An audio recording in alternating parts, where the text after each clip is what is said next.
ಹೋಗ್ಲಿಕ್ಕೆ ಬರೋದಿಲ್ಲ ಭಾರತಕ್ಕೆ, ನಾವು ಹೋಗ್ತೀವಲ್ಲೇ. ಇದು ಗೊತ್ತಿರಲ್ಲ ನಮಗೆಲ್ಲ. ಇದು ಕಾರಣ ಏನಪ್ಪ ಅಂದ್ರೆ ನಾವು ಮಾಡಿದ ಅರ್ಥ ವ್ಯವಸ್ಥೆ. ನಾವು ಇನ್ನೊಬ್ರು ನಿಂತೀವಿ, ಕಾರ್ಪೊರೇಟ್ ಎಲ್ಲ ಕೊಟ್ಬಿಟ್ಟಿವಿ, ನೀವು ಮಾಡಿರಿ, ಬಟ್ಟೆ ತಯಾರು ನೀವು ಮಾಡಿರಿ, ನೀವೆಲ್ಲ ತಯಾರು ಮಾಡಿರಿ. ಇವನ್ ಅಗ್ರಿಕಲ್ಚರ್ ಕೊಡಕ್ಕೆ ಹೊಂಟಿದ್ರು, ಅದು ರೈತರ ಪುಣ್ಯ ಹೋರಾಡಿದ್ರು ಉಳಿದೋದು ಅಗ್ರಿಕಲ್ಚರ್ ಅಷ್ಟ. ಅದು ಬೇಡ್ತಾ ಇದ್ದಾರೆ ನಮ್ಗೆ ಕೊಡ್ರಪ್ಪ ಅಂತೇಳಿ. ಯಾಕಂದರೆ ಅವ್ರು ತೊಗೊಂಡು ಹೋಗಿ ಅದ್ರ ಮಾತು ಹೊಳ್ಳಿ ನಮಗೆ ಮಾಡ್ತಾರೆ ಅದನ್ನು. ಅವ್ರು ಈ ಎಲ್ಲ ನೆರೆಗಟ್ಟಿನಲ್ಲೇ ಇವತ್ತು ದೇಶ ದಿವಾಳಿ ಇದ್ದ ಸಂದರ್ಭದಲ್ಲೇ ನಾವಿಲ್ಲಿ ಗಮನಿಸಬೇಕಾಗಿದ್ದೇನಪ್ಪ ಅಂತಂದ್ರೆ, ನಾವು ಅಮೇರಿಕ ಜೊತೆಗೆ ಸಂಬಂಧ ಕಳ್ಕೊಂಡಿವಿ.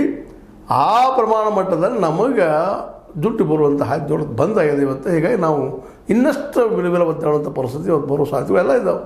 ಅದಕ್ಕಾಗಿ ಟ್ರಂಪ್ ಇದ್ದಂಥವ್ರು ಏನೇನು ನಮ್ಮ ಮೇಲೆ ವ್ಯಂಗ್ಯವಾಗಿ ಮಾತಾಡ್ತಾರೆ, ಮತ್ತೇನೋ ಮಾತಾಡ್ತಾರೆ. ನಾವು ನಿಮಗಿಂದು ಶ್ರೀಮಂತ ಆಗ್ತಿದ್ವು ಪಾಕಿಸ್ತಾನ ಹೋಗಿ ಮಾತಾಡ್ತಾರೆ. ಹಾಗೆ ಬಿದ್ದವ್ರು ನೋಡ್ರಿ, ಒಬ್ಬ ಶ್ರೀಮಂತ ಒಬ್ಬ ಬಡವ ಜೋಡಿ ಹೇಗೆ ಮಾತಾಡ್ತಾ ಇರ್ತಾನೋ ಆ ರೀತಿ ಮಾತಾಡ್ತಾ ಇದ್ದಾರೆ. ಮತ್ತು ಫ್ಯಾಕ್ಟ್ರು ಹಂಗೆ ಅದ ನಮ್ಮದೆಲ್ಲ. ಯಾಕಂದ್ರೆ ನಮಗೆಲ್ಲ PSUಗಳು ದಿವಾಳಿಗೆ ಹೋಗಿಬಿಟ್ಟಿದ್ದಾವೆ. ಕಾರ್ಪೊರೇಟ್ರು ಆ ರೀತಿ ಬೆಳೆಸ್ತಾ ಇಲ್ಲ. ಕಾರ್ಪೊರೇಟ್ರು ನಂಬೆ 2 ಕೋಟಿ ಉದ್ಯೋಗ ಕೊಡೋದಂತ ಆಶ್ವಾಸನೆ ಕೊಟ್ಟಿದ್ರು ಅಂತ ಕಾಣ್ತದೆ ನಮ್ಮ ಮೋದಿಯವರು. ಅದಾಗಲಿಲ್ಲ, ಆಗಲಿಲ್ಲ. ಮೊದಲಿಗಿದ್ದು ಎಷ್ಟು ಕಡಿಮೆ ಆಗ್ಯದಪ್ಪ ಅಂತಂದ್ರೆ ಇವತ್ತು ಇದ್ದವ್ರು ನೌಕರಿದು ಹೊರಗೆ ಹಾಕ್ತಾ ಇದ್ದಾರೆ. ಇಂಥ ಪ್ರಸಂಗದಲ್ಲಿ ನಾವಿದ್ದಾಗ ಸಹಜವಾಗಿ ಜನರಿದ್ದಂಥವ್ರು ನಿಧಾನಕ್ಕೆ ಮೋದಿಯವ್ರ ಮೇಲೆ ವಿಶ್ವಾಸ ಕಳ್ಕೊಳ್ತಾ ಇದ್ದಾರೆ. ಆದರೆ ಈ ಸಂದರ್ಭದಲ್ಲೇ ಮೋದಿಯವರು ಗಾಂಧೀಜಿಯವ್ರು ನೆನಪು ಮಾಡ್ತಾ ಇದ್ದಾರೆ. ಆದರೆ ಗಾಂಧೀಜಿ ಬದುಕಿನವ್ರು ಬದುಕ್ತಾರ?